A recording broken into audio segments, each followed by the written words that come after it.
Hi, and welcome back. Um, well, congratulations. You've gone through the entire boot camp, our young entrepreneur startup boot camp.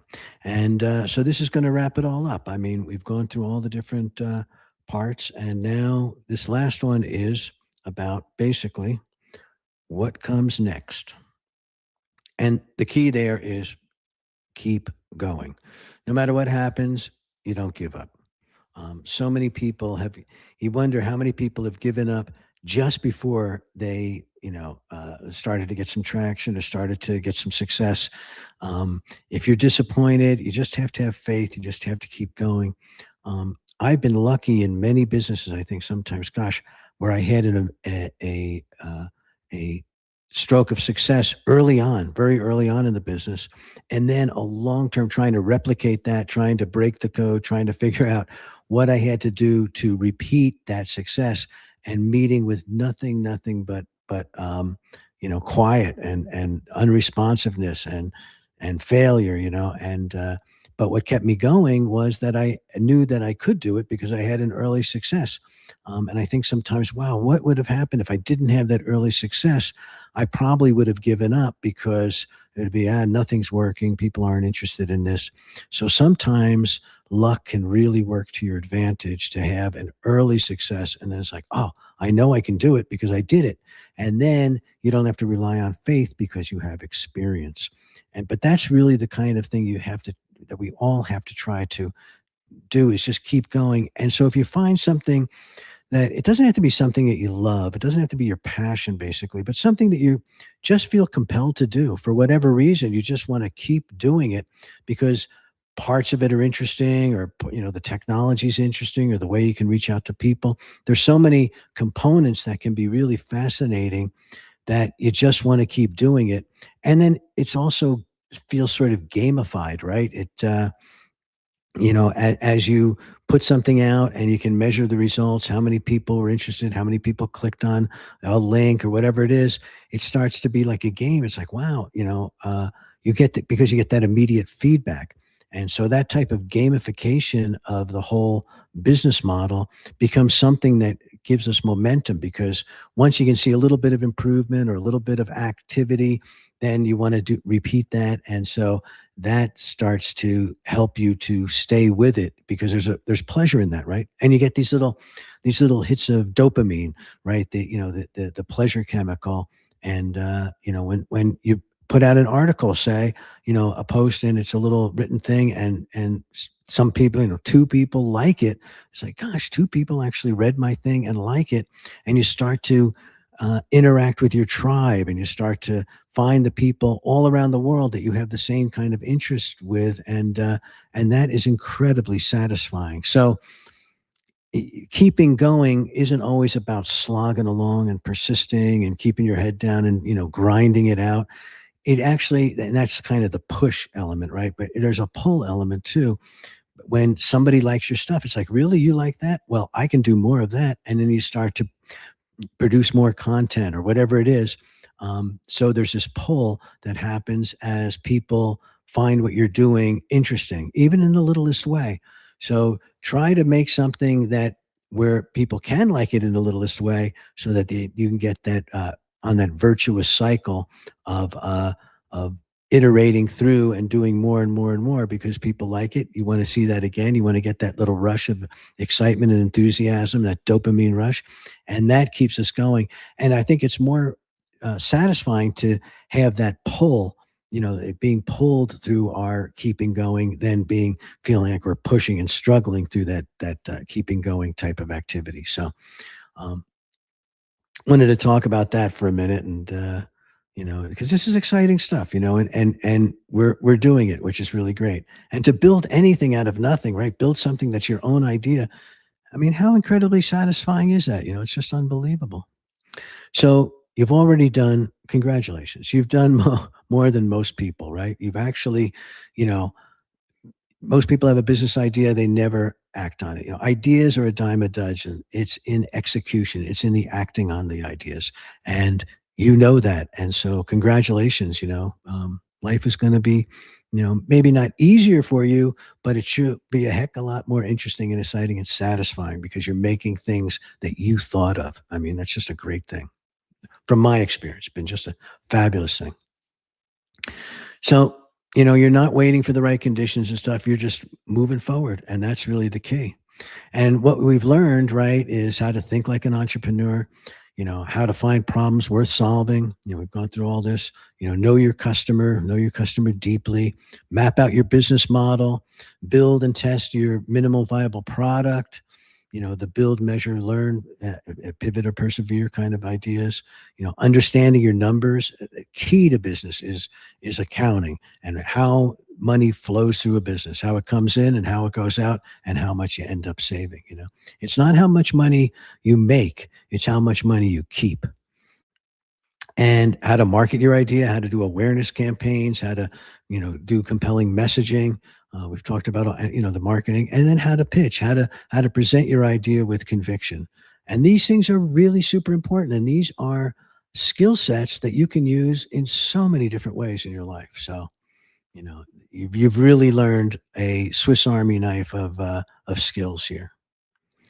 So, here is, I wanted to talk about funding, because with entrepreneurship, a lot of it seems to be about, getting investors and things. But really, what you want to do is hold on to the company and not sell pieces of it if you can, and build it yeah, from your own money, basically that you get through the company, and maybe doing some to family and friends, and maybe doing some to other outside investors. But for the most part, really trying to conserve that ownership, and not sell it cheap because it's your idea. You should own it. So angel investors, I've done a bunch of angel investing. Those are individuals that invest personal money in early stage companies, before venture capital firms come in and stuff. Crowdfunding, there's these great sites, Kickstarter and Indiegogo. They're non-dilutive. It's where you present your idea like your pitch kind of thing and do it in a video. And then people can say, yeah, I'll give you money now for that product when, and if you get a certain amount of them, then you have enough money to actually build that product and they get that product. And so those are really fun, the crowdfunding sites. And it's a really good way, great way to test an idea and see if there's interest, enough interest to make it worthwhile. The three F's, friends, family, and fans that of your thing, that's kind of maybe the first outside money you might get, people in your close circle. Because hey, if you're going to be successful, why not spread a little bit of that wealth around, and make other people successful that are close to you. Bootstrapping, that's where you use the money that you make from revenues from the sales of early on and plow that back into the company, what they call retained earnings, right? In a big company, plow that back into the company to grow it and make it better. And then sweat equity, and that's where you put in your time, your energy, your creativity, and you build the company. For you're not getting compensated at the beginning. That's the sweat equity part of it. But you're building something that then you own and you control, and that's the wonderful thing. And then you capture the value. You want to capture the value of your ideas, not sell them to other people. I mean, that's at least my idea of it. So tools for keeping going, the funding ladder's background knowledge, of course. The more immediate question is, how do you keep momentum after today? How do you keep going? I talked about that before, but finding your people, find other person that likes to work on your ideas, partners, other people. And if you can pitch your idea compellingly, you can find people that will think it's exciting and want to work with you on it. Take the next smallest step, whatever it is. You don't have to know the whole staircase. You just have to know what that next stair is and take it. And as soon as you know it, don't wait. You take it. And then the next thing will reveal itself to you as you move forward. Things will reveal yourself what to you, what's the next step you have to take. Keep your notebook going. Ideas don't come fully formed. Keep refining, keep your notes, take notes on your phone. They always have nice note apps. And, instead of keeping a notebook, because if you always have your phone with you, boom, you can take notes really quick. If you have to go, where's my notebook? Where's my pen? Kind of is a buzzkill. It kills the moment. So the more immediate way you can take notes, have searchable notes and things, the better, right? So I like to use my phone, and I have Apple, so I use Apple Notes for mine. And also treat failure as a learning, treat it as tuition. This is how we go to school, baby. You go through, you try something, it doesn't work, you learn from it, you boom. And that's how we learn. And think of how quickly you get ahead of other people who don't take those steps because you're actually trying out your ideas and finding out what works and what doesn't work. So those are the ways, some ideas about how to keep going. So here's some people too for inspiration, right? Now, there's a thing called survivor bias, right? Where we look at the survivors and say, look at these great stories from rags to riches, they did it and all that stuff. But for every survivor, and those we're biased towards looking at those success stories that we have here. But there's also a lot, I have to remind you, that don't make it. And you don't hear about those. Yeah. The guy who started this idea and it didn't work and he gave up. Oh, that's not such a fun story, right? But there's a lot more of those than there are these stories. But these are the ones, the kind of inspiration that we use for because these things actually happen. Jeff Bezos, packed books in his garage and drove them to the post office himself. No warehouse just started, right? Now he's the world's largest retailer. Now, Jeff Bezos didn't start from nothing before that he worked before he started Amazon, he gave up an incredibly lucrative job. He worked for D.E. Shaw, which is one of the great, quantitative hedge funds in New York. So he was a brilliant guy, so, don't, whatever you do, keep reading, keep studying, stay in school, learn as much as you can about everything. And because that's what all these people have done. Steve Jobs and Steve Wozniak, they built the first Apple computer in a garage, sold it for $600, right? Just unbelievable. They hand assembled them one at a time. And he made, he's one of the biggest genius, made Pixar, made all these incredible Apple products. Phil Knight, he's the guy who started Nike. There's a great book called Shoe Dog that you can read about Phil Knight. It's his biography and it's just autobiography. He wrote it and it's just fantastic. And he started selling Japanese shoes out of the trunk of his car. I mean, just an incredible story. Brian Chesky, we talked about him. Airbnb, right? They started with three air mattresses on the floor of their apartment, and sold them to people that were coming to this convention in San Francisco that couldn't find hotel rooms. Mark Zuckerberg, launched from his dorm room. Now he was at Harvard, remember, so he's a smart guy, you know. So always try to achieve whatever you're doing. Whatever you're doing, do it the best you can because how you do anything is how you do everything, right? So think that's just an aside, but think about Zuck, right? Mark Zuckerberg, and he started with one problem. Students wanted to know each other, and they had these things called Facebooks, to learn who the other students were at your college, and he put that online. I mean, a simple idea turned into Facebook, Instagram, WhatsApp. He's got an empire that is unbelievable. Billions of users all around the world. Elon Musk, I mean, he started out, he was with with the PayPal guys and then Tesla, SpaceX, slept on a couch in his first office, showered at the YMCA, couldn't afford an apartment. Now he just became the world's first trillionaire as SpaceX went, public with their IPO.